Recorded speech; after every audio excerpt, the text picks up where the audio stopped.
أعوذ بالله من الشيطان الرجيم. بسم الله الرحمن الرحيم. يا أيها الذين آمنوا قوا أنفسكم وأهليكم نارا وقودها الناس والحجارة عليها ملائكة غلاظ شداد لا يعصون الله ما أمرهم ويفعلون ما يؤمرون.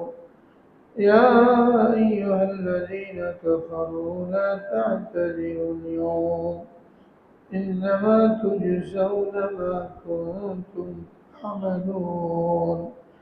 صدق الله العظيم وصدق رسوله النبي الكريم ونحن على ذلك من الشاهدين والشاكرين. الحمد لله رب العالمين. الحمد لله. 28 পারার সূরা তাহরীম, সূরা তাহরীমের 6 নম্বর আয়াত নিয়ে আলোচনা হচ্ছিল। গত সপ্তাহে অর্ধেক আলোচনা হয়েছিল। এই আয়াতের মধ্যে আল্লাহ রাব্বুল আলামিন সমস্ত ঈমানদারদেরকে সম্বোধন করে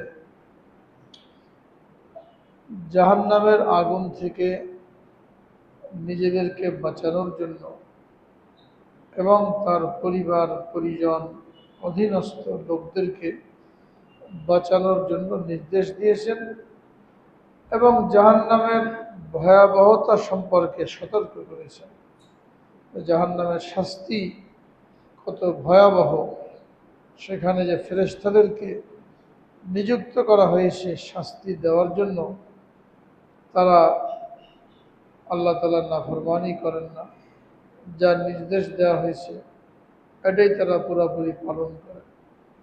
দুনিয়াতে কেউ কাউকে শাস্তি দিলে যত পাষাণ হোক, অনুনয় বিনয় কান্নাকাটি, এইগুলো দেখে তার মনে একটু দয়া আসতে পারে, কিন্তু ফেরেশতাদেরকে যে নির্দেশ দেওয়া হয়েছে যেভাবে আযাব দেওয়ার জন্য, জাহান্নামীরা যতই কান্নাকাটি করুক, যতই অনুনয় বিনয় করুক, ফেরেশতাদের মন বলবে না, তারা কোনো ছাড় দেবেন না। এটা বোঝানোর জন্য বলা হয়েছে লা ইয়াসুনাল্লাহ মা আমারাহুম। সে জাহান্নামে এমন ফেরেশতাদেরকে নিযুক্ত করা হয়েছে যারা আল্লাহ তাআলার নির্দেশ বরখেলাপ করে না, নির্দেশ লঙ্ঘন করে না। কাজে এর কোনো সম্ভাবনা নাই তাদের হাতে পায়ে ধরে কেউ নিজের আযাবকে লাঘব করতে পারবে, এর কোনো সুযোগ নেই। ওই জাহান্নাম থেকে ভয় করার জন্য আল্লাহ রাব্বুল আলামিন নির্দেশ দিয়েছেন কু আনফুসাকুম, হে ঈমানদারগণ, তোমরা নিজেদেরকে জাহান্নামের আগুন থেকে বাঁচাও। ওয়া আহলিকুম নারা, তোমাদের পরিবার পরিজনকে জাহান্নামের আগুন থেকে বাঁচাও। নিজেদেরকে আমরা কিভাবে জাহান্নামের আগুন থেকে বাঁচাবো এ সম্পর্কে আলোচনা হয়েছিল। যে দুনিয়াতে আসার পরে আমরা আল্লাহর বান্দা, আল্লাহ আমাদের মনিব, আল্লাহ আমাদের রব। দুনিয়াতেও কারণ উপরে কেউ যদি থাকে, বস থাকে, মালিক থাকে, তাহলে নিম্নস্থ লোকদের জন্য তার হুকুম মানা, আদেশ নিষেধ মানা, এটা জরুরি হয়ে যায়। অনুরূপভাবে আল্লাহ রাব্বুল আলামিন তিনি আমাদের খালেক, তিনি আমাদের মনিব, তিনি আমাদের রব। তার প্রতিটি নির্দেশ আমাদের বুঝে আসুক আর না আসুক, পালন করা এটা বান্দা হিসাবে জরুরি। আল্লাহ রাব্বুল আলামিন আমাদেরকে যত হুকুম হাকাম দিয়েছেন দুনিয়াবি জিন্দগিতে, এগুলো দুভাগে বিভক্ত। কিছু করার জন্য নির্দেশ দিয়েছেন, কিছু ছাড়ার জন্য নির্দেশ দিয়েছেন। অর্থাৎ করণীয় আর বর্জনীয় এই উভয় আমলগুলি বান্দা যখন করবে ইখলাসের সাথে, তো এটা তার জাহান্নাম থেকে বাঁচার মাধ্যম। এর মধ্যে পুরো দিন চলে আসে। যা যা করতে বলেছেন করণীয়, যা যা ছাড়তে বলেছেন বর্জনীয়, যত হুকুম হাকাম আল্লাহ রাব্বুল আলামিনের আমাদের উপরে আছে, তালাশ করলে দেখা যাবে এই দুইটার বাইরে আর নাই। সুতরাং কোনো মানুষ যদি ইখলাসের সাথে, এটা মনে রাখতে হবে যে প্রত্যেকটা আমল আল্লাহ পাকের দরবারে কবুল হওয়ার জন্য ইখলাস জরুরি। ইখলাস মানে শুধু আল্লাহর জন্যই হবে, দুনিয়াবি কোনো উদ্দেশ্যে হবে না, দুনিয়ার কাউকে খুশি করার জন্য, কারোর অনিষ্ট থেকে বাঁচার জন্য, কারোর কাছে বাহবা পাওয়ার জন্য কোনো উদ্দেশ্য থাকবে না। ওমা উমিরু ইল্লা লিয়াবুদুল্লাহা মুখলিসিনা লাহুদ্দিন। এই আয়াতের মধ্যে আল্লাহ রাব্বুল আলামিন জানিয়ে দিয়েছেন যে বান্দাদেরকে নির্দেশ দেওয়া হয়েছে তারা যেন শুধুমাত্র আল্লাহর জন্যই ইবাদত করে। হাদিসের মধ্যে রাসূল আকরাম সাল্লাল্লাহু আলাইহি ওয়াসাল্লাম ইরশাদ করেন, আখলিস দীনাক ইয়াকফিকাল আমালুল কলিল। তুমি তোমার নিয়তকে খালেস করো, তাহলে অল্প আমলই তোমার জন্য যথেষ্ট। নিয়তের সাথে অল্প আমল যদি করা হয় এটা যথেষ্ট। সাহাবায়ে কেরাম তারা নবীজির সোহবত লাভ করার কারণে, নবীজির সাহচর্যে থাকার কারণে তাদের ঈমান এমন মজবুত ছিল, তাদের ইখলাস লিল্লাহিয়াত এত খাঁটি এবং নির্ভেজাল ছিল যে নবী করিম সাল্লাল্লাহু আলাইহি সাল্লাম বলেন, আমার সাহাবীদের কেউ যদি 100 গম কিংবা আটা দান করে, অর্থাৎ 3 কেজি 3.5 কেজিতে 100, এই পরিমাণ আটা কিংবা গম যদি আল্লাহর রাস্তায় দান করে, আর পরবর্তীতে যারা আসবে তাদের কেউ যদি উহুদ পাহাড় পরিমাণ স্বর্ণ দান করে, তাহলে আমার এই সাহাবীর আটা আর গম দান করা এর বিনিময়টা বেশি হয়ে যাবে। কারণ কি? কারণ হলো নবীজির খেদমতে থাকার কারণে তাদের ঈমান এমন মজবুত, ইখলাস এমন খাঁটি নির্ভেজাল যে 1-2 কেজি গম এরও সওয়াব এই পরিমাণ। আর আমরা যত দূরে চলে আসছি, আমাদের ঈমানের মধ্যে ভেজাল, আমলের মধ্যে ত্রুটি, নিয়তের মধ্যেও ত্রুটি, কাজে আমাদের নিয়তের ওই অবস্থা হবে না যেমন সাহাবীদের ছিল। এই জন্য বলছেন, আখলিস দীনাক ইয়াকফিকাল আমালুল কলিল। তুমি তোমার আমলকে খাঁটি করো, খালেস করো, অল্প আমল তোমার জন্য যথেষ্ট। তো আল্লাহ পাকের যে হুকুমগুলি করণীয় এবং বর্জনীয়, এটা আমরা যখন ইখলাসের সাথে করব, তো এই আয়াতের উপরে আমল হবে, কু আনফুসাকুম, তুমি নিজেকে জাহান্নামের আগুন থেকে বাঁচাও। 3 নম্বর বিষয় যেটা আয়াতের মধ্যে আলোচনা করা হয়েছে, নির্দেশ দেওয়া হয়েছে, সেটা হলো আহলিকুম, তোমার পরিবার পরিজনকে জাহান্নামের আগুন থেকে বাঁচাও। প্রত্যেকটা মুমিনের জন্য, মুসলমানের জন্য এই নির্দেশ প্রযোজ্য। অধীনস্থ যারা আছে, আহাল পরিবার পরিজন, এদেরকে জাহান্নামের আগুন থেকে বাঁচাও। পরিবারে যিনি বড় থাকেন, অভিভাবক থাকেন, গার্ডিয়ান থাকেন, তার জন্য জরুরি হলো পরিবারের সবাইকে দিনদার বানানো, দিনের উপরে চালানোর জন্য চেষ্টা করা। ওমর ফারুক জিজ্ঞেস করা হয়েছিল যে নিজেকে জাহান্নামের আগুন থেকে বাঁচাবো, এটা তো বুঝে আসে যে আমি আল্লাহর হুকুমগুলো পালন করব, গুনাহ থেকে বেঁচে থাকবো, জাহান্নাম থেকে বাঁচলাম, পরিবার পরিজনকে বাঁচানোর কি সুরত? তিনি বললেন, নিজে যে জিনিস থেকে, যে জিনিসগুলি করে জাহান্নাম থেকে বাঁচতে পারবে, পরিবার পরিজনের জন্য ওই জিনিসগুলি করার ব্যবস্থা করতে হবে। অর্থাৎ আমি যদি নামাজ পড়ি, আমার ছেলে মেয়ে বাচ্চাদের নামাজি হতে হবে। আমি যদি রোজা রাখনেওয়ালা হই, এদেরকে রোজা রাখতে হবে। আমি যে যে কাজ করব ভালো, এইগুলো আমার ছেলে মেয়ে বিবি বাচ্চার মধ্যে আনতে হবে। আহাল শব্দটা ব্যাপক, ছেলে মেয়ে বিবি বাচ্চা, মা বাপ, আত্মীয় স্বজন, যাদের সাথে রক্ত কিংবা বৈবাহিক সম্পর্ক, এরা আত্মীয়ের মধ্যে পড়ে, আহালের মধ্যে পড়ে। কিন্তু সবচাইতে নিকটতম সম্পর্ক এটা হলো পিতার সাথে সন্তান সন্ততি, স্বামীর সাথে স্ত্রী, এটা হলো আসল আহাল যাদেরকে বলা হয়।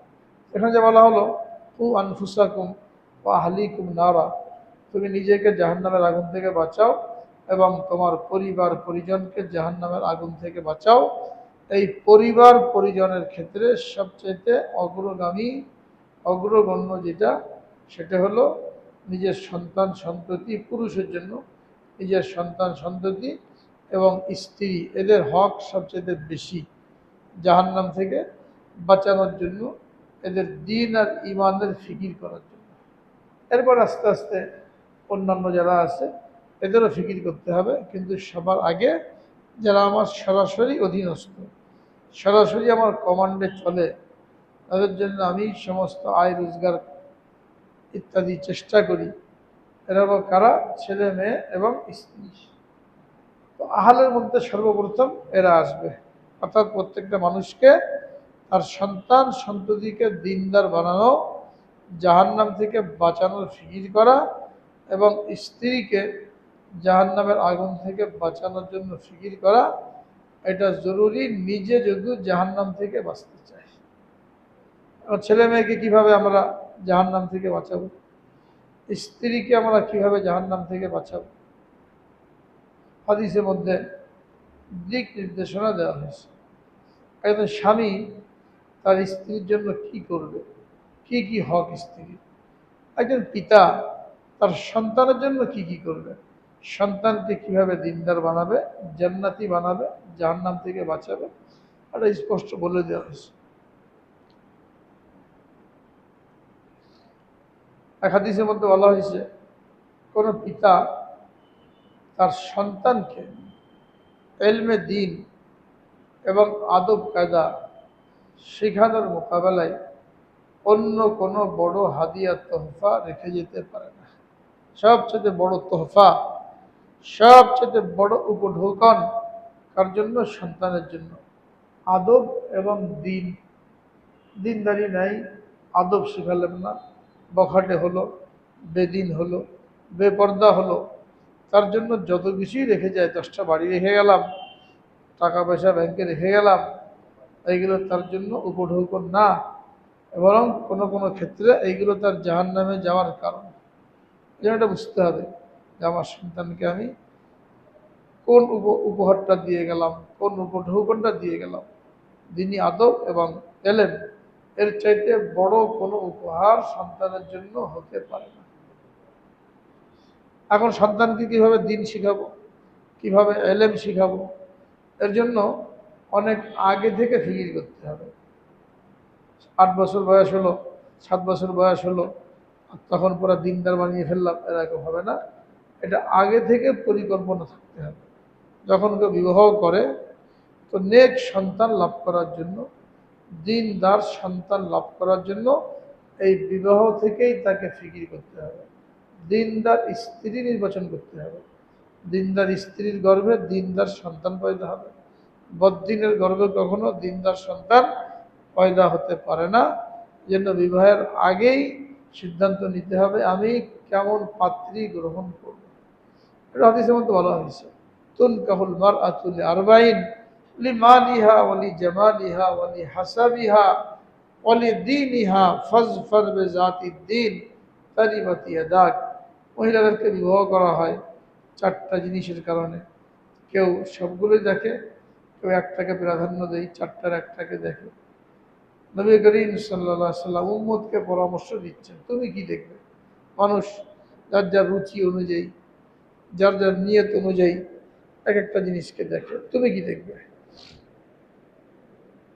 বলছেন মহিলাদেরকে 4টা জিনিসের কোনো একটা দেখে বিবাহ করা হয়। কেউ তার মাল দেখে, কেউ তার বংশ কৌলিন্য দেখে, কেউ তার সৌন্দর্য দেখে, আর কেউ তার দিনদারি দেখে, যার যেমন অভিরুচি। কেউ মাল দেখে, মালকে টার্গেট বানায়, সাদা কালো যেমনই হোক মাল দরকার, মাল টার্গেট বানিয়েছে। আবার কেউ দেখে না বড় বংশের বড় খানদানের মেয়ে দরকার, তো খানদান দেখে, আমল আখলাক থাকুক আর না থাকুক। আবার কেউ কি দেখে? সৌন্দর্য দেখে, যেমনই হোক, চরিত্র যেমনই হোক, সাদা হলে চলবে, এটা কারো টার্গেট থাকে, অন্য কিছু দেখার চেষ্টা করে না। নবী করিম সাল্লাল্লাহু আলাইহি সাল্লাম বলেন, তুমি দিনদারি দেখো, যে যা দেখবে দেখো, তুমি কি দেখবে? তুমি দিনদারি দেখো। ফাজফার বেজাতি দিন, এই দিনদারির মধ্যে কামিয়াবি নিহিত আছে। মাল দেখে বিবাহ করলে এর মধ্যে কামিয়াবি নাই। মাল আজকে আছে কালকে নাই। যতক্ষণ মাল থাকবে তো মহব্বত থাকবে, মাল চিরদিন থাকবে না। আল মালু গাদিন রাহিন, আরবিতে প্রবাদ বাক্য আছে, মাল সকালে যায় বিকালে আসে, বিকালে যায় সকালে আসে। দেউলিয়া হতে, ফকির হয়ে যেতে, রিক্ত হস্ত হতে কতক্ষণ সময় লাগে? মুহূর্তের মধ্যে সব শেষ। তো মাল দেখে বিবাহ করলো, এই মালের কোনো স্থায়িত্ব নেই, আজকে আছে কালকে নেই। কেউ বংশ দেখলো, আখলাক যদি ভালো না হয়, আমলওয়ালা যদি না হয়, তো বংশ দেখলে কি হবে? বংশ দিয়ে পানি খাবে?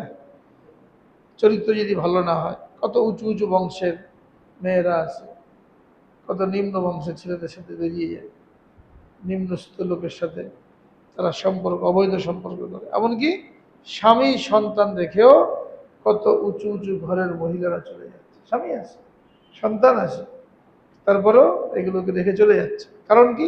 দিনদারি নাই, আল্লাহর ভয় নাই, পর্দা নাই। তাহলে বংশ থেকে কোনো লাভ হলো না। এটাকেই হাদিসের মধ্যে বলা হয়েছে, মামবাত্তা আমালুহু লাম ইউসরি নাসাবুহু, যার আমল তাকে পিছনে ফেলে দিয়েছে, তার বংশ কৌলিন্য তাকে আগে বাড়াতে পারে না। মানুষ তো আগে বাড়বে আমলের দ্বারা, আল্লাহ পাকের নৈকট্য লাভ করবে আমলের দ্বারা, আখেরাতমুখী হবে আমলের দ্বারা, স্বামীর খেদমত করবে আমলের দ্বারা, আল্লাহর ভয় পয়দা হবে। আর ওই সমস্ত ক্ষেত্রে অহংকার পয়দা হবে। উঁচু বংশে বংশী অহংকারের কারণে কোনো কাজই করবে না, মনোমালিন্য চলতেই থাকবে। যে বলছিল মাম্বাত্তা আমালুহু লাম ইউসরি নাসাবুহু, যার আমল তাকে পিছনে ফেলে দিয়েছে, তার বংশ মর্যাদা তাকে আগে বাড়াতে পারে না। আর যদি কেউ সৌন্দর্য দেখে বিবাহ করে, এই সৌন্দর্য চিরস্থায়ী না, অল্প কদিনের, আজকে আছে কালকে নেই। বসন্ত হবে, পক্স হবে, হাম হবে, চেহারার মধ্যে দাগ পড়ে যাবে, শেষ। অসুস্থ হবে, চোখগুলো ভিতরে চলে যাবে, চোখের কোনায় কালি জমে যাবে, মুখের চামড়া ঢিলা হয়ে যাবে, শেষ। 2-3টা বাচ্চা হবে, একেবারেই শেষ। আবার যখন বয়স বাড়বে, সব ঝুলে পড়বে, সব শেষ, মহব্বত থাকবে না আর। কিন্তু যদি দিনদারি থাকে, বয়স বাড়তে থাকবে, স্বামী স্ত্রী একে অন্যের গুরুত্ব উপলব্ধি করবে, অন্যের হক উপলব্ধি করবে, একে অন্যের খেদমত করবে, একে অন্যের মহব্বত বৃদ্ধি পেতেই থাকবে। শুধু দুনিয়াতে না, আখেরাতেও এটা কাজে আসবে। দুনিয়াতে যদি স্বামী স্ত্রী দুজনেই দিনদার হয়, আল্লাহ রাব্বুল আলামিন তাদেরকে জান্নাতে একসাথেই রাখবেন। এবং জান্নাতে আরও যে স্ত্রী থাকবে, হুর থাকবে, সর্বনিম্ন 40-70 জন, এদের সর্দার এই দুনিয়ার স্ত্রীকে বানানো হবে। তো দিনদারি সম্পর্ক, দিনদারির কারণে মহব্বত, এটা এমন একটা জিনিস যে অন্য কিছু না থাকলেও এর কারণে পরস্পরের সম্পর্ক, মহব্বত, এটা বাকি থাকে। যেন বলছেন ফাজফার বেজাতি দিন তারিবাত ইয়াদাক, তোমার হাত ধুলায় দূষণিত হোক, তুমি তো নিজে ভালো বোঝো না, তুমি দিনদারিকে প্রাধান্য দাও, তুমি কামিয়াব হয়ে যাবে। তো বিয়ের আগে থেকেই একজন পুরুষ কিংবা একজন মহিলা, তার চিন্তা ফিকির কি থাকবে? একজন দিনদার মেয়েকে আমি বিবাহ করব, পুরুষের চিন্তা থাকবে। দুনিয়া দেখবে না, উচ্চ শিক্ষিত দেখবে না, আধুনিক দেখবে না, বাড়ি গাড়িওয়ালা দেখবে না। কেন? এদের মধ্যে বেশিরভাগই দেখা যায় দুশ্চরিত্র, চরিত্রহীনা। ওই ঘরে কখনো নেক সন্তান পয়দা হতে পারে না। যখন এটা আগের থেকে টার্গেট করে দিনদার মহিলাকে বিবাহ করব, বিবাহের পরে ইবাদত বন্দেগী, খানা পিনা হালাল, এই সবগুলো ঠিক রাখতে হবে। এরপরে যখন সন্তান গর্ভে আসবে, তখন আমলের পরিমাণ বাড়িয়ে দেওয়া, তেলাওয়াতের পরিমাণ বাড়িয়ে দেওয়া, অশ্লীল জিনিস দেখা থেকে বিরত থাকা, চিন্তা করা থেকে বিরত থাকা, নাচ গান তামাশা নাটক খেলাধুলা, এইগুলো থেকে বিরত থাকা, এগুলো জরুরি। এইগুলোর প্রভাব সন্তানের গর্ভস্থ সন্তানের উপরে পড়ে। মনে হয় সে কিছু বোঝে না, কিন্তু বোঝে। এক লোক বিবাহ করেছে নেক সন্তান লাভ করার জন্য। বিবাহের পরে স্বামী স্ত্রী দুজনেই অঙ্গীকার করলো যে আমরা নেক সন্তান লাভ করার জন্য দুজনেই গুনাহ থেকে বাঁচবো, হারাম থেকে বাঁচবো, সন্দেহজনক জিনিস থেকে বেঁচে থাকবো, যাতে করে আমাদের সন্তানও দিনদার হয়, আল্লাহওয়ালা হয়। তো দুজনেই আমলের মধ্যে সময় কাটায়। এরপরে বাচ্চা একটা হয়েছে, বাচ্চা বড় হয়েছে, 4-5 বছর বয়স, যখন চলতে পারে বাপের সাথে। একদিন এই লোক বাজারে গেছে, তো বাচ্চাকে নিয়ে গেছে। অনেকে যায় বাজারে, বাইরে গেলে বাচ্চাকে নিয়ে যায়, একা একা যেতে পারে বাপের সাথে। একটা ফলের দোকানে গেছে, বড়ই বিক্রি হচ্ছিল। তো ওই ছেলে পিচ্ছি ছোট ওই দোকানে যে ঝুড়ি থেকে একটা বড়ই তুলে মুখে দিয়েছে, খেয়েছে। ছোট মানুষ, পছন্দ হয়েছে, খেতে মন চেয়েছে, ওটা খেয়াল করেছে। এই যে ছেলে এই দোকানে এসে এখান থেকে বড়ই একটা নিল, জিজ্ঞেস করলো না, কোনো ভয়ও পয়দা হলো না, দোকানদারকে অনুমতিও নিল না, চিন্তায় পড়ে গেছে। খুব রাগান্বিত অবস্থায় বাড়িতে আসছে। সে স্ত্রীকে জিজ্ঞেস করলো যে তুমি কি খেয়ানত করেছো, বলো কি করেছো তুমি? এসে তো বুঝতে পারে নাই এত রাগ কি জন্য। ওই লোক বললো যে আমরা ওয়াদা করেছিলাম বিবাহের পরে যেমন কোনো কাজ করব না যার কারণে আমাদের সন্তানের উপরে ওর খারাপ প্রভাব পড়ে। তুমি এমন কি কাজ করেছো? বলে কেন? বলে আজকে যে বাজারে গেলাম আর দোকান থেকে একটা বড়ই তুলে খেলো, এই অভ্যাসটা কোত্থেকে আসে, সত্যি করে বলো। তখন তার স্ত্রী বলল যে আমাদের পাশে যে প্রতিবেশীর বাড়ি, ওই প্রতিবেশীর বাড়িতে একটা বড়ই গাছ আছে। ওই বড়ই গাছের একটা ডাল আমাদের উঠানের উপরে ঝুঁকে পড়েছে। তো বাচ্চা পেটে থাকা অবস্থায় একদিন ওই বড়ই গাছ থেকে একটা বড়ই আমাদের উঠানে পড়েছিল। একটা বড়ই পড়েছে, কারণ দাবি থাকার কথা না, এটা খেলে তো বড়ইয়ের মালিক কিছু মনেও করবো না, বলবো না। এই জন্য আমি অনুমতি নেওয়ার কথা মনে করি নাই, প্রয়োজন মনে করি নাই, বড়ইটা আমি খেয়েছি। তখন স্বামী বললো ব্যাস এইটাই কারণ যে তুমি গুরুত্ব দেও নাই, এটাকে হালকা মনে করেছো। কিন্তু দেখো তার এই প্রভাবটা আজকে 5 বছর পরে এই বাচ্চার মধ্যে পড়েছে। গর্ভে থাকা অবস্থায় এটা বড়ই অন্যায়ভাবে না বলে, যদিও এটাকে সমাজে তেমন খারাপ মনে করা হয় না, কিন্তু যারা তাকওয়াওয়ালা, আল্লাহকে ভয় করে চলতে চায়, তাকওয়ার সাথে চলতে চায়, তাদের জন্য গুরুত্বপূর্ণ বিষয়। ওই আসরটা বাচ্চার মধ্যে চলে আসছে। তাহলে এখন আমরা চিন্তা করি যে কত দূর থেকে আমাদেরকে প্রস্তুতি নিতে হবে সন্তানকে নেককার বানানোর জন্য। শুধু জন্ম হলো, পড়াশোনা বয়স হলো, মাদ্রাসায় দিয়ে দিলাম, হাফেজ হয়ে যাবে, আলেম হয়ে যাবে, এটা কোনো কারখানা না। অনেকে এটা ভুল করে, মাদ্রাসায় যখন দিলাম তো হয়ে যাবে। মাদ্রাসা থেকে বহুত ছেলে পেলে পালায়, পড়ে না, ফাঁকিবাজি করে, স্কুলে যে ভর্তি হয়।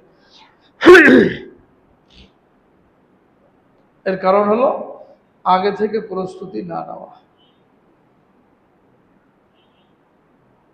তো যখন থেকে বিবাহ করা মনস্থ করা হলো, তখন থেকে প্রস্তুতি। 1 নম্বরে পাত্রী নির্বাচন, 2 নম্বরে নিজেরা পবিত্র জীবন যাপন, হারাম থেকে বেঁচে থাকা, হারামের কোনো প্রভাব যেন বাচ্চার মধ্যে না পড়ে। 3 নম্বরে বাচ্চা যখন জন্মগ্রহণ করে তখন 4টে কাজ করতে হয়, এটাও জরুরি। হওয়ার সাথে সাথেই ডান কানে আজান, বাম কানে একামত দিতে হবে পরিষ্কার করে। যখন দেবে উপরে তুলে ধরে, ডান কানে আজান, বাম কানে একামত। দুনিয়াতে আসার পরে সর্বপ্রথম তার কানের কাছে আল্লাহ তাআলার নাম উচ্চারিত হলো, আল্লাহু আকবার, আল্লাহ বড়, এটা তার কানে দিয়ে দেওয়া হলো। ছোট বাচ্চা, একদিনও বয়স হয় নাই, কিন্তু এই আল্লাহ নামের প্রভাব তার মধ্যে প্রভাব বিস্তার করে। এটা মনে করলে হবে না সে কি বোঝে, অনেক কিছুই বোঝে। পেটে থাকতেই মায়ের কর্মকাণ্ড সে বুঝে। এই জন্য বাচ্চা পেটে থাকা অবস্থায় মা যদি বেপর্দা চলে, গান বাজনা শোনে, গল্প করে পরপুরুষের সাথে, নির্লজ্জ আচরণ করে, তাহলে এই সন্তানের মধ্যেও ওই জিনিসগুলো আসবে।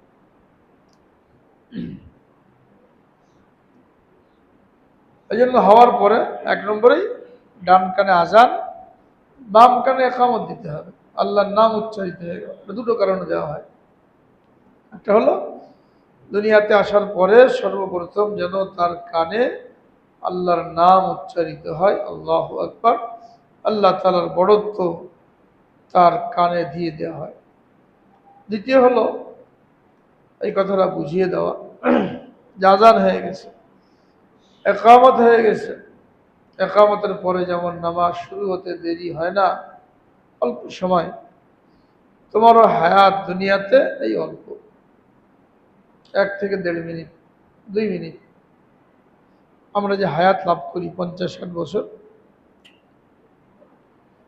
হাসরের ময়দানের 50,000 বছরের তুলনায় এই 50 বছরের জিন্দেগি হলো 1.5 থেকে 2 মিনিট। তো ডান কানে আজান, বাম কানে একামত দিয়ে এটা তাকে বুঝিয়ে দেওয়া হলো, একামতের পরে যেমন নামাজ শুরু হতে দেরি থাকে না, তুমি দুনিয়াতে আসছো, তোমারও জানাজার নামাজ শুরু হতে বেশি দেরি নাই। একামতের পরে যেমন নামাজ শুরু হয়ে যায়, তোমারও একামত হয়ে গেছে, যে কোনো মুহূর্তে জানাজার নামাজ চলে আসবে। যেন মানুষ উদাসীন না থাকে, গাফেল না থাকে, লম্বা আশা করে না বসে। এই জন্য জানাজার আগে আজান একামত নাই, হয়ে গেছে আজান একামত, শুধু নামাজের অপেক্ষা। 1 নম্বরে আজান একামত। 2 নম্বরে তাহানিক করতে হয়। তাহানিক মানে কোনো বুজুর্গ, আল্লাহওয়ালা, আলেম ওলামা, তাদের কাছ থেকে খেজুর বা মিষ্টি জাতীয় কোনো জিনিস চাবিয়ে ওইটা বাচ্চার তালুর সাথে লাগাতে হবে। বাচ্চা তো খাবে না, একদিনই বয়স কি খাবে, তালুর সাথে লাগিয়ে দিতে হবে, যাতে করে এই বুজুর্গের মুখের লালা এই বাচ্চার লালার সাথে মিশে তার পেটে যাবে। এর দ্বারা ওই বুজুর্গ, আল্লাহওয়ালা, তার অভ্যাস আচরণ এইগুলো বাচ্চার মধ্যে আসবে। নেক ফাল তাহানিক অতি দ্রুত করতে পারলে ভালো। যখন 7 দিন বয়স হবে, ঠিক 7 দিনের দিন 3টা কাজ করতে হবে। যেদিন জন্ম হয় তার আগের দিন 7 দিন পুরো হয়। শুক্রবারে হলো তো বৃহস্পতিবার, শনিবারে হলো তো শুক্রবার। 3টা কাজ করতে হবে। 1 নম্বর মাথা চুল মুন্ডন করতে হবে, যদি মারাত্মক কোনো অসুবিধা না হয় চুল মুন্ডন করতে হবে। ওই চুল ওজন করে ওই পরিমাণ রূপা কিংবা রূপার দাম সৎকা করতে হবে। বেশি হয় না, 1-2 গ্রাম হয়, 500-700 টাকা পরিমাণ রূপা, এই টাকাটা সৎকা করতে হবে। আর 3 নম্বর সুন্দর একটা নাম রাখতে হবে। হাদিসের মধ্যে আসছে কিয়ামতের দিন বান্দার নাম ধরে ডাকা হবে, অমুকের ছেলে অমুক, অমুকের মেয়ে অমুক, সুতরাং তোমরা তোমাদের সন্তানের সুন্দর নাম রাখো। হাদিসের মধ্যে উদ্বুদ্ধ করা হয়েছে। নবীজির খেদমতে অনেকে বাচ্চাদেরকে নিয়ে আসতো দোয়ার জন্য, ফুক দেওয়ার জন্য, তো নাম জিজ্ঞেস করতেন। নাম যদি ভালো অর্থবোধক না হতো তো নাম পরিবর্তন করে দিতেন। নামেরও একটা আসর পড়ে। এক সাহাবী তার ছেলেকে নিয়ে আসছেন, সবসময় অসুস্থ থাকে, সবসময় অসুস্থ থাকে। নাম হলো কালিম, ভালোই হয় না। নবীজি তার নাম বদলে দিলেন, নাম রাখলেন সালিম। কালিম মানে জখমি, আহত, সালিম মানে সুস্থ। এই নামের কারণে সবসময় অসুস্থ, ডাক্তার দেখা কোনো কাজ হয় না। তার নাম বদলে দিয়েছেন, সালিম মানে সুস্থ, বাচ্চা ভালো হয়ে গেছে। তো সুন্দর নাম রাখতে হবে, অর্থবোধক। কারো খারাপ নাম দেখলে ওই নামটা বদলে দেওয়া এটাও সুন্নত। আমরা আনকমন নাম তালাশ করি, তল্লাটে এই নাম কারোর না থাকতে হবে, নিজের বংশের মধ্যে 14 গোষ্ঠীর মধ্যে কারোর এই নাম না থাকতে হবে। ওটা থেকে কি লাভ? ওই গ্রামে কার নাম আছে, অমুক আত্মীয় কোন ছেলের নাম আছে, আমার ছেলের নাম রাখা যাবে না। সুন্দর নাম দেখতে হবে, ওলামায়ে কেরামকে জিজ্ঞেস করতে হবে। অনেকে জিজ্ঞেসও করে না, কোরআন শরীফ দেখে নাম বের করে। কোরআন শরীফ কি নাম রাখার জন্য আসছে নাকি যে কোরআন থেকে নাম বের করবো? অনেক সময় অক্ষর আগে পরে করে একটা নাম রেখে দেয়। একজনের নাম হয়েছে মান্তাসা, মেয়ের নাম রেখেছে মান্তাসা। মান্তাসা কি জিনিস? কোরআন আপনাকে দুই দিকের দুই শব্দ, তুইজ্জু মান্তাসা, আপনি যাকে ইচ্ছা তাকে ইজ্জত দান করেন, ও তুজিল্লু মান্তাসা, যাকে ইচ্ছা তাকে আপনি বেইজ্জত করেন। এখন দুইটা মিলে নাম বের করেছে মান্তাসা। আসলে অনেকের নাম মান্তাসা। এবার কি হলো? মান একটা আলাদা শব্দ, তাসা একটা আলাদা শব্দ, সে তার আরবি বোঝে না, সুন্দর লেগেছে দেখতে শুনতে, ব্যাস নাম রেখেছে মান্তাসা, নাম হলো না। একজনের নাম রেখেছে ছেলের নাম মাহিন, খলিকা মিন মাইন মাহিন, মাহিন নাম রেখেছে, কারণ কোরআন শরীফের মধ্যে আছে। আরে কোরআনে থাকলে কি নাম রাখা যায়? মাহিন মানে কি? আল্লাহ তাআলা বলছেন আমি মানুষকে এক ফোঁটা নিকৃষ্ট পানি দ্বারা তৈরি করেছি। এই মাহিন মানে হলো এক ফোঁটা নিকৃষ্ট পানি, এটার অর্থ জানে না, এখন ছেলের নাম রেখেছে মাহিন। কোরআন শরীফের মধ্যে আছে, কোরআনে থাকলে নাম রাখা যায়? এরকম বহুত লোকে কোরআন থেকে নাম বের করে। আর কোরআন তো নাম রাখার জন্য না। জিজ্ঞেস করবেন, আলেমদের সাথে পরামর্শ করবেন, ইমাম সাহেবের সাথে পরামর্শ করবেন, কি সুন্দর অর্থবোধক নাম রাখা যায়। তো নামটা সুন্দর রাখতে হবে। অনেককে তো আল্লাহ রাব্বুল আলামিন কিয়ামতের ময়দানে নামের কারণে মাফ করে দেবেন। বিভিন্ন বাহানায় মানুষকে মাফ করবেন। যখন দেখবেন মাফ করার মতন কোনো আমল নাই, কিন্তু মাফ করতে চান কেন? তার ঈমান ছিল, ঈমানের সাথে মৃত্যু হয়েছে। তাহলে তারা বলবেন দেখো আমার কোনো নেক বান্দার নামের সাথে নাম মেলে কিনা। কোন নবীর নামের সাথে মিলে গেছে, ইউনুস নাম রেখেছে, ইউসুফ নাম রেখেছে, নবীর নামের সাথে মিলে গেছে। আল্লাহ তাআলা এই ওসিলাও অনেককে মাফ করে দেবেন। দুনিয়াতেও এই ওসিলায় আল্লাহ তাআলা হেদায়েত দিয়ে দেন। নবীর নামে নাম, সে গুমরা হয়ে যাক, পথভ্রষ্ট হয়ে যাক, এটা আল্লাহ তাআলা চান না, ওর নামের বরকতে বাঁচিয়ে দিয়েছে। তো সুন্দর নাম রাখা। 4 নম্বর কাজ হলো আকিকা করতে হবে। 7 দিনের দিন করা, এটা সুন্নত। ছেলে হলে 2 বকরি খাসি, মেয়ে হলে একটা। ছেলে 2 ভাগ পায় মিরাজ থেকে, মেয়ে 1 ভাগ পায়। এই জন্য আকিকার ক্ষেত্রেও ছেলের জন্য 2টা, মেয়ের জন্য একটা। সুন্নত 7 দিনের দিন, এটা হলো মূল সুন্নত। অনেকে দেরি করে, অমুক অমুক জায়গা আছে, নানা নাই, দাদা নাই, সব একত্রিত হবে, এরপর আকিকা করবে। তো একত্রিত হলে কি লাভ? সুন্নত থেকে বঞ্চিত হয়ে গেলাম। কেউ থাকুক আর না থাকুক, 7 দিনের দিন আকিকা করে ফেলেন, করে গোশত ফ্রিজে রেখে দেন, পরে রান্না করেন। ওই দিনই খাওয়া জরুরি না, কিন্তু জবাই করা জরুরি। আকিকার সাথে বান্দার বাচ্চার বিপদ আপদ এগুলো জড়িত থাকে। আকিকার মাধ্যমে এই বিপদ আপদ থেকে সে রক্ষা পায়। এই জন্য খামাখা দেরি না করে 7 দিনের দিনই আকিকা করে ফেলবো। যদি আত্মীয় দেরি হয়, ওই দিন জবাই করে রাখলাম, পরে রান্নাবান্না করে খাওয়ালাম।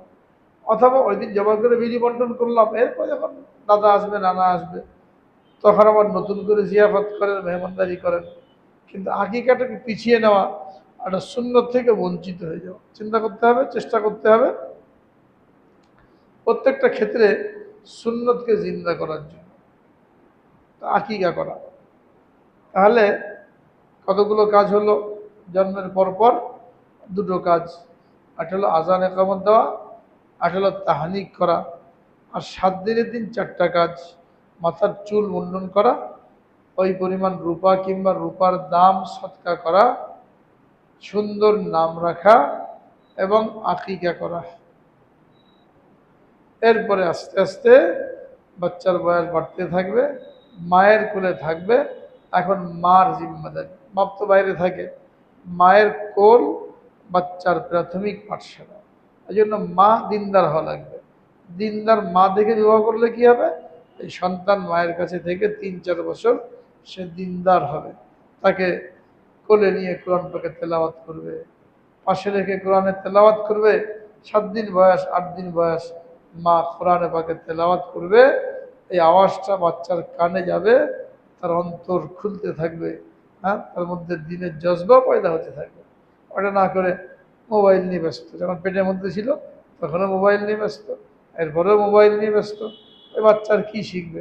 এরাই তো বড় হয়ে বাপ মার সাথে খারাপ ব্যবহার করে, হ্যাঁ, এর পরে কি করে বৃদ্ধাশ্রমে রেখে আসে, যে সন্তানের হক আদায় করলো না, এরাও বড় হয়ে বাপ মার হক আদায় করবে না। প্রথম থেকে উল্টাপাল্টা। ওখানে সন্তানের একার দোষ দিলে তো হয় না, হ্যাঁ, তারা কাজ করে কি জন্য? দেখা যায় ছোটবেলাও মা বাপ এদের হক আদায় করে নাই, বুয়ার কাছে মানুষ করিয়েছে, ডে কেয়ারে রেখে গেছে, অন্য মহিলার দুধ পান করেছে, মা দুধই পান করায় নাই, তো বাচ্চাকে দুধ পান করালো না, এই মায়ের প্রতি বাচ্চার মহব্বত পয়দা হবে? আলাদা দুধ পান করেছে, তো মায়ের প্রতি মহব্বত পয়দা হবে না। এই জন্য সন্তানের হক আদায় করতে হবে। এরপর থেকে 7 দিন পার হয়ে গেল, এখন ওই বাচ্চাকে নিয়ে নামাজ পড়া, তেলাওয়াত করা, যখন ঘুমায় রূপকথার গল্প না শুনিয়ে, ঠাকুরমার ঝুলি না শুনিয়ে, হ্যাঁ, তেলাওয়াত করতে করতে ঘুম পড়াবে। বয়স বাড়তে থাকলো, বুদ্ধি হতে থাকলো, এক একটা জিনিস তাকে শেখাতে থাকবে। যখন কথা বলতে শিখবে, সর্বপ্রথম আল্লাহর নাম শিক্ষা দেবে, সবার আগে আল্লাহ। এরপরে ছোট ছোট শব্দ কোরআনের, এইগুলো মুখস্থ করাবে। 3 বছর বয়স হয়ে গেল, কথাবার্তা শিখলো, ছোট ছোট সূরা মুখস্থ করাবে, ছোট ছোট আয়াত মুখস্থ করাবে, দোয়াগুলো মুখস্থ করাবে। চলতে ফিরতে উঠতে বসতে যে দোয়াগুলি আছে, খাওয়ার দোয়া, ঘুমানোর দোয়া, বাথরুমে যাওয়ার দোয়া, সালাম, আদব, ঘরের মধ্যে তালিম করবে। বাচ্চাদেরকে বসিয়ে রাখবে, 3-4 বছর বয়স বাপ মা দুজনে তালিম করবে, হাদিস থেকে পড়বে, আদব থেকে পড়বে। এই বাচ্চা ওগুলো শুনবে, শুনে শুনে নিজেও ওগুলো মুখস্থ করতে চেষ্টা করবে, পালন করতে চেষ্টা করবে। যখন 5 বছর বয়স হয়ে গেল, এখন তাকে মক্তবে দিয়ে দেবে। স্কুলে দেওয়ার আগে, ইংরেজি দেওয়ার আগে তাকে মক্তবে পড়াবে 2 বছর। তো যখন 2 বছর পড়াবে, কোরআন শিখবে, জরুরি মাসাইল শিখবে, হাদিস শিখবে। এরপরে যদি স্কুলে ভর্তি হয় তো ভর্তি হোক, কিন্তু যখন বুনিয়াদি তাকে নামাজি বানিয়ে দেওয়া হলো, কোরআন শিখিয়ে দেওয়া হলো, এখন বড় শিক্ষিত হয়ে সে আর নাস্তিক হবে না, তার মধ্যে দিনদারি থাকবে। কিন্তু এই 3.5 বছর বয়সেই 5 কেজি ব্যাগ ধরিয়ে দিয়ে দিলাম, কেজিতে দিয়ে দিলাম, মায়েরা নিয়ে ঘুম ঘুম থেকে ঘুম ভাঙে না, চোখে ঘুম টানতে টানতে নিয়ে যাচ্ছে, হ্যাঁ, দিন শেখানো নাই, কোরআন শেখানো নাই, কিন্ডার গার্ডেনে নিয়ে যাচ্ছে। তখন থেকে কি শিখবে? অনেকে খ্রিস্টানদের স্কুলে দিয়ে দিচ্ছে, 1 লাখ টাকা 2 লাখ টাকা ডোনেশন দিয়ে ওখানে ভর্তি করতে পারলে মনে করে একেবারে টিকিট পেয়ে গেছি জান্নাতের, কত খুশি। খ্রিস্টানদের স্কুলে মুসলমানদের ছেলেপেলে ভরা, কত টাকা দিয়ে ভর্তি করে, কিন্তু কোরআন শেখানোর জন্য, নামাজি বানানোর জন্য, পর্দাওয়ালা বানানোর জন্য কোনো ফিকির নাই। সন্তানের হক নষ্ট করা হচ্ছে। সন্তান হলো আমাদের কাছে আমানত, এই আমানতের মধ্যে খেয়ানত করার কোনো অধিকার আমাদের নাই। এই আমানতকে রক্ষা করবে, তাকে দিনদার বানাতে হবে, দিন শেখাতে হবে। এর দ্বারা কি হবে? একদিকে যেমন এই সন্তান জান্নাতের উপযুক্ত হবে, তারা যখন জান্নাতে যাবে তো বাপ মাকে নিয়ে জান্নাতে যাবে। অন্যদিকে এই সন্তান আমাদের জন্য সদকায়ে জারিয়া হবে। আমরা যখন মারা যাব, আমাদের আমলের খাতা বন্ধ, আমল নামা বন্ধ, কিন্তু নেক সন্তান যদি কেউ রেখে যায়, এই নেক সন্তানের আমল, দোয়া, তেলাওয়াত, এইগুলির সওয়াব বান্দার আমল নামায় পৌঁছতে থাকবে, বাপ মার আমল নামায় পৌঁছতে থাকবে। আর যদি দিনদার না বানানো হয়, দুনিয়াদার বানালাম, ডাক্তার, ইঞ্জিনিয়ার, প্রফেসর, অনেক কিছুই বানালাম, কিন্তু নামাজি হয় নাই, পর্দাওয়ালা হয় নাই, আখলাকওয়ালা হয় নাই, ওয়াজ পেয়েছে বড়, এমপি মন্ত্রী হয়ে গেছে, কি লাভ? এদের জন্য যদি জাহান্নামের ফয়সালা হয়, এরা একারা জাহান্নামে যাবে না, বাপ মাকে নিয়ে জাহান্নামে যাবে। বলে আমাদের হক আদায় করে নাই, তারা আমাদের বড় ছিল, আমাদের মুরব্বী ছিল, আমাদেরকে যেমন বানিয়েছে আমরা এরকমই হয়েছি, আমাদেরকে যে পথে চালিয়েছে ওই পথেই চলেছি। কাজে আজকে আমাদের যদি জাহান্নামে যেতে হয়, তাহলে এদেরকে নিয়ে জাহান্নামে যাব।